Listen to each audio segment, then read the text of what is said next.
Hello, ഇപ്പോൾ എല്ലാവരും സുഖമായിരിക്കുന്നു വിശ്വസിക്കുന്നു. ഞാൻ ഷിയ പ്രഭു. പ്രണയം എന്ന് പറയുന്നതിന് പ്രത്യേക നിർവചനം നൽകാനായിട്ട് നമ്മളെക്കൊണ്ട് ആരെക്കൊണ്ട് സാധിക്കില്ല. വളരെ മനോഹരമാണ്. അത് നമ്മൾ കൈകാര്യം ചെയ്യുന്നത് പോലെ ഇരിക്കും പ്രണയത്തിൻ്റെ ആയുസ് എന്ന് പറയുന്നത്. അതായത് നമ്മുടെ കയ്യിലൊരു പൂവിനോട് വേണമെങ്കിൽ നമുക്ക് സാദൃശ്യപ്പെടുത്താനായിട്ട് സാധിക്കും. അതായത് നമ്മൾ കയ്യിലൊരു പൂ പിടിക്കുമ്പോൾ ആ പൂവ് എത്രമാത്രം മനോഹരമാണെങ്കിൽ നമ്മളത് കൈകാര്യം ചെയ്യുന്ന രീതിയും പരിപാലിക്കുന്നത് പോലെ ഇരിക്കും ആ പൂവിൻ്റെ ആയുസ് എന്ന് പറയുന്നത്. അതുപോലെ തന്നെയാണ് പ്രണയം. നമ്മളെ എങ്ങനെ അതിനെ സൂക്ഷിച്ച് നല്ല രീതിയിൽ കൈകാര്യം ചെയ്യുന്നു എന്നനുസരിച്ചിരിക്കും ഓരോ പ്രണയബന്ധത്തിൻ്റെയും ആയുസ് എന്ന് പറയുന്നത്. അപ്പോൾ ഏതൊരു പ്രണയത്തിന് എന്താ പറയുക, നല്ല രീതിയിൽ മുന്നോട്ട് കൊണ്ടുപോകാനായിട്ട്, അല്ലെങ്കിൽ പ്രണയം സുദൃഢവും വളരെ ദീർഘകാലം മുന്നോട്ട് പോകുന്നതായിരിക്കാനായിട്ട്, അല്ലെങ്കിൽ എന്തൊക്കെ തരത്തിൽ അത് ആകർഷകമാക്കി മാറ്റാൻ പറ്റും, ആകർഷിക്കാൻ പറ്റും എന്നിങ്ങനെയുള്ള കുറച്ച് കാര്യങ്ങളാണ് ഇന്ന് പറയുന്നത്. ഓരോ മനുഷ്യരും പരസ്പരം അവരുടെ ചിന്താഗതികളിൽ നിന്നും അതുപോലെ അഭിപ്രായത്തിൽ നിന്നും അവരുടെ രൂപത്തിലും അങ്ങനെ എല്ലാ രീതിയിലും വ്യത്യസ്തപ്പെട്ടവരാണ്. അവരുടെ വ്യക്തിത്വങ്ങളും വ്യത്യസ്തമാണ്. അപ്പോൾ അതുകൊണ്ട് തന്നെ ഇപ്പോൾ പ്രണയിക്കുന്നവരായിക്കോട്ടെ അല്ലെങ്കിൽ ദമ്പതികളായിക്കോട്ടെ അവരുടെ ഓരോ കാര്യങ്ങളും എൻ്റയർലി ഡിഫറെൻ്റ് ആയിരിക്കും. ഈ ഡിഫറെൻ്റ് ആയതുകൊണ്ട് തന്നെ അവരവർക്ക് അവരവരുടേതായ സ്വാതന്ത്ര്യങ്ങളുണ്ടായിരിക്കാം. അതുപോലെ തന്നെ അഭിപ്രായ സ്വാതന്ത്ര്യം എല്ലാം തന്നെ ഉണ്ടായിരിക്കാം. അപ്പോൾ അതുകൊണ്ട് തന്നെ മറ്റൊരാളിലേക്ക് ഒരു കാര്യവും അടിച്ചേൽപ്പിക്കാതിരിക്കാനും ആധിപത്യം സ്ഥാപിക്കാനുമായിട്ട് ശ്രമിക്കാതിരിക്കുക. ഈ ആധിപത്യം സ്ഥാപിക്കുന്നത് പോയി പുരുഷനായിക്കോട്ടെ സ്ത്രീ ആയിക്കോട്ടെ പരസ്പരം മനസ്സിലാക്കി ജീവിക്കുക എന്നുള്ളതാണ് ഏറ്റവും കൂടുതൽ വേണ്ടത്. അല്ലാതെ പരസ്പരം സ്വന്തം ഇഷ്ടങ്ങളെ മറ്റൊരാളിലേക്ക് അടിച്ചേൽപ്പിക്കാനോ, അല്ലെങ്കിൽ ഞാൻ പുരുഷനാണ് ഞാൻ ഭർത്താവാണ് എന്ന് പറഞ്ഞുകൊണ്ട് സ്ത്രീയിൽ ആധിപത്യം സ്ഥാപിക്കാനോ അല്ലെങ്കിൽ തൻ്റെ ഇഷ്ടങ്ങൾ അടിച്ചേൽപ്പിക്കാനോ ശ്രമിക്കാതെ ഇരിക്കുക. അപ്പോൾ ഇങ്ങനെയൊക്കെ നോക്കിക്കഴിഞ്ഞിട്ടുണ്ട് എങ്കിൽ ഒരു പരിധി വരെ നമുക്ക് ഏതൊരു ബന്ധവും സുദൃഢമായിട്ട് ആ സ്നേഹവും ആഴത്തിലും പരപ്പിലും മുന്നോട്ട് കൊണ്ടുപോകാനായിട്ട് നമുക്ക് സാധിക്കും. നമ്മുടെ ഇന്നത്തെ ജീവിത സാഹചര്യത്തിൽ എന്ന് പറഞ്ഞിട്ട് രണ്ടറ്റവും കൂട്ടുമുട്ടിക്കാൻ, അല്ലെങ്കിൽ ഓരോന്നും വെട്ടിപ്പിടിക്കാനും അല്ലെങ്കിൽ ലക്ഷ്യം നേടിയെടുക്കാനും വേണ്ടിയിട്ടുള്ള ഓട്ടപ്പാച്ചിലിടയിലെ കുടുംബ ബന്ധങ്ങൾക്കും അല്ലെങ്കിൽ പ്രണയബന്ധങ്ങൾക്കും ഒന്നും എന്താ പറയുക, ഒരു സൈഡായിട്ടുള്ള പ്രാധാന്യം മാത്രമാണ് എല്ലാവരും കൽപ്പിക്കുക. അതുകൊണ്ട് തന്നെ ബന്ധങ്ങളിൽ എന്താ പറയുക വിള്ളലുകളുണ്ടാവും. പക്ഷേ എത്രയൊക്കെ തിരക്കാണെങ്കിലും എന്തൊക്കെ ജീവിതത്തിൽ പ്രശ്നങ്ങളുണ്ടെങ്കിൽ പോലും സ്വന്തം പങ്കാളിക്കും അല്ലെങ്കിൽ ലവർണം പ്രണയിക്കുന്ന ആൾക്കും വേണ്ടിയിട്ട് കുറച്ച് സമയം എപ്പോഴും ചിലവാക്കാനായിട്ട് ശ്രദ്ധിക്കുക. ആ കുറച്ച് സമയം ചിലവാക്കുന്നത് കൊണ്ട് ഉണ്ടാകുന്ന നേട്ടം എന്ത് പറഞ്ഞിട്ടുണ്ട് എങ്കിൽ ആ ബന്ധം എപ്പോഴും നല്ല സുദൃഢമായിട്ട് നല്ല രീതിയിൽ മുന്നോട്ട് കൊണ്ടുപോകാനായിട്ട് സാധിക്കും. എപ്പോഴും കുറച്ച് സമയം, അതായത് എത്ര തിരക്കാണെങ്കിൽ പോലും ആ തിരക്ക് നമ്മുടെ ജീവിതത്തിന് വേണ്ടിയിട്ടല്ലേ നമ്മൾ തിരക്കുണ്ടാക്കുന്നത്. അപ്പോൾ ആ ജീവിതത്തിൽ നമുക്ക് സന്തോഷിക്കാനൊക്കെ സമയം കണ്ടെത്തിയില്ലെങ്കിൽ പിന്നെ ജീവിച്ചിരുന്ന ജീവിതം കൊണ്ട് എന്തെങ്കിലും കാര്യമുണ്ടോ?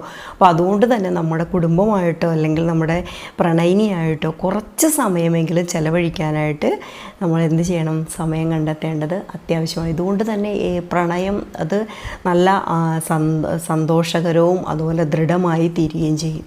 പ്രണയിക്കുന്നവരുടെ ഇടയിൽ ചെയ്യേണ്ട മറ്റൊരു കാര്യം എന്ന് പറഞ്ഞിട്ടുണ്ടെങ്കിൽ എപ്പോഴും വിമർശനങ്ങളും കുറ്റപ്പെടുത്തലുകളും മാത്രം ആവാതിരിക്കാനായിട്ട് ശ്രദ്ധിക്കുക. അപ്പോൾ നമ്മൾ ചിലരെന്ന് പറഞ്ഞിട്ടുണ്ടെങ്കിൽ അവരുടെ ശരികളെ ഒരിക്കലും അവർ കാണാതെ തെറ്റുകളെ മാത്രം അവർ കണ്ടുകൊണ്ടിരിക്കും. അത് മനുഷ്യൻ്റെ ഒരു സ്വാഭാവികമായിട്ട് നമ്മൾ എന്തുമാത്രം ശരികളാണ് ചെയ്തിട്ടുണ്ടെങ്കിൽ പോലും ഒരാളൊരു തെറ്റ് ചെയ്ത് ആ തെറ്റിനെ ആയിരിക്കും മറ്റുള്ളവർ എപ്പോഴും കാണുക. അപ്പോൾ അതുകൊണ്ട് തന്നെ ഇത്തരത്തിലുള്ള ഒരു കാര്യം പ്രണയിക്കുന്നവരുടെ ഇടയിൽ മാക്സിമം അവോയ്ഡ് ചെയ്യുകയാണെങ്കിൽ എപ്പോഴും സന്തോഷവും അതുപോലെ ദൃഢവുമായിട്ടുള്ള ഒരു ബന്ധം നല്ല രീതിയിൽ മുന്നോട്ട് കൊണ്ടുപോകാനായിട്ട് സാധിക്കും. മാക്സിമം വിമർശനങ്ങളും തെറ്റുകളെ മാത്രം ചൂണ്ടിക്കാണിച്ചുകൊണ്ടുള്ള ഒരു ബന്ധമാവാതിരിക്കാനായിട്ട് ശ്രദ്ധിക്കുക. അടുത്തതായിട്ട് പറയുന്നത് എന്ന് പറഞ്ഞിട്ടുണ്ടെങ്കിൽ തുറന്നു പറച്ചിലുകളാണ്. ഏതൊരു ബന്ധത്തിലാണെങ്കിൽ കൂടിയും തുറന്നു പറച്ചിലിന് വളരെയേറെ പ്രാധാന്യമുണ്ട്. നമ്മളിപ്പോൾ എന്താ പറയുക, ഇപ്പോൾ അത് ദാമ്പത്യത്തിലായിക്കോട്ടെ പ്രണയത്തിലായിക്കോട്ടെ ഒരു വഴക്കും പിണക്കമൊന്നും ഇല്ലാത്ത ഒരു ബന്ധം ഉണ്ടാവില്ല. അപ്പോൾ ഒരു വഴക്കല്ലെങ്കിൽ പിണക്കമൊക്കെ ഉണ്ടായിക്കഴിഞ്ഞു പരസ്പരം മിണ്ടാതെ ഇരിക്കാനല്ല ശ്രമിക്കേണ്ടത്.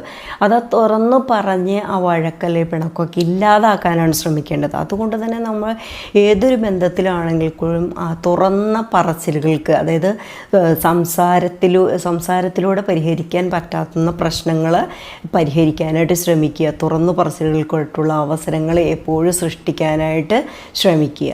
മറ്റുള്ള ഒരാളുടെ ഒരു സന്തോഷത്തിൽ നമ്മൾ സന്തോഷം കണ്ടെത്തുമ്പോൾ അത് നമുക്കും വിജയം ഉണ്ടായ ആൾക്കും വളരെയേറെ സന്തോഷം തരുന്നൊരു കാര്യമാണ്. അപ്പോൾ അതുകൊണ്ട് തന്നെ നമ്മുടെ പ്രണയിക്കുന്ന ആളുടെ ഒരു ചെറിയൊരു കാര്യത്തിൽ പോലും നമ്മൾ അവർക്കൊപ്പം അവരുടെ വിജയത്തിൽ നമ്മൾ സന്തോഷിക്കേണ്ടതാണ്. അത് നിങ്ങളുടെ ബന്ധത്തിന് കൂടുതൽ ദൃഢത കൈവരിക്കാനായിട്ട്, അല്ലെങ്കിൽ നിങ്ങളുടെ ബന്ധം കൂടുതൽ സ്ട്രോങ് ആയി നിൽക്കാനായിട്ട് സഹായിക്കുകയേ ചെയ്യുള്ളൂ. അതുകൊണ്ട് തന്നെ നിങ്ങളുടെ പ്രണയിക്കുന്ന ആളുടെ ഏതൊരു കാര്യത്തിലും, ഏതൊരു സക്സസ്, ഒരു കുഞ്ഞു സന്തോഷത്തിലാണെങ്കിൽ പോലും നിങ്ങളും ആ കൂട്ടത്തിൽ സന്തോഷം കണ്ടെത്താനായിട്ട് ശ്രമിക്കുക. ഞാൻ ആദ്യമേ പറഞ്ഞു വെച്ചാൽ 2 വ്യക്തികളാണ്. ആ വ്യക്തികൾക്ക് അവരവരുടേതായ ഇഷ്ടങ്ങളും ഇഷ്ടക്കേടുകളും എല്ലാം ഉണ്ടാവും, അവരവരുടേതായ പേഴ്സണാലിറ്റി എല്ലാം ഉണ്ടാവും.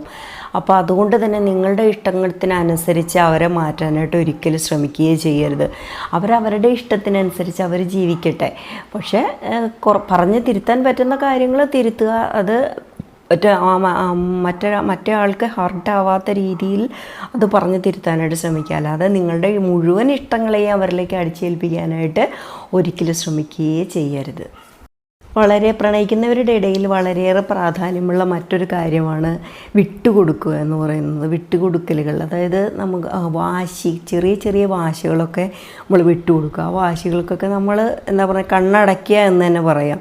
എന്ന് വെച്ചിട്ടുണ്ടെങ്കിൽ അനാവശ്യ വാശികൾക്ക് ഒരിക്കലും കണ്ണടയ്ക്കുകയോ അതുപോലെ വിട്ടുകൊടുക്കുകയോ ചെയ്തു കഴിഞ്ഞിട്ടുണ്ടെങ്കിൽ അത് ഭാവിയിൽ പ്രശ്നമായിട്ട് മാറും. അപ്പോൾ അതുകൊണ്ട് തന്നെ ചെറിയ വാശികൾക്കൊക്കെ കണ്ടില്ല കേട്ടില്ല എന്ന് വെച്ച് പോവുകയാണ് എങ്കിൽ അതിപ്പോഴും നിങ്ങളുടെ പ്രണയത്തിന് ഏറ്റവും നല്ലതായിരിക്കും. അത് നിങ്ങളുടെ ഇഷ്ടത്തിൽ ഇഷ്ടം കൂട്ടുവാനേ സാധിക്കുകയുള്ളൂ എന്ന് ഞാനിത് പറഞ്ഞതുകൊണ്ട് നിങ്ങൾ അനാവശ്യ വാശികൾ സാധിച്ചു കൊടുക്കണം അല്ലെങ്കിൽ വിട്ടു കൊടുക്കണം എന്നൊന്നും ഞാൻ ഒരിക്കലും പറയില്ല കേട്ടോ.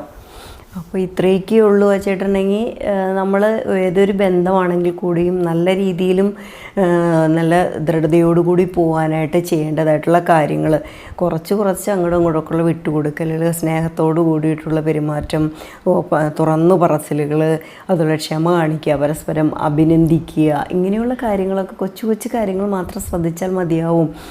അവർക്ക് വേണ്ടിയിട്ട് സമയം കണ്ടെത്തുക, ഇങ്ങനെയുള്ള കാര്യങ്ങളൊക്കെ കണ്ടെത്തി കഴിഞ്ഞിട്ടുണ്ടെങ്കിൽ ഏതൊരു ബന്ധവും നല്ല രീതിയിൽ സുദൃഢമായിട്ട് മുന്നോട്ട് പോകാനായിട്ട്, അത് ഏറെക്കാലം നല്ല രീതിയിൽ മുന്നോട്ട് പോകാനായിട്ടും സഹായിക്കുന്നതാണ്. അപ്പോൾ ഇന്നത്തെ വീഡിയോ ഇത്രയൊക്കെ ഉള്ളൂ. അപ്പോൾ അടുത്ത നല്ലൊരു വീഡിയോയിൽ കാണുന്നവരെ bye. Thank you for watching.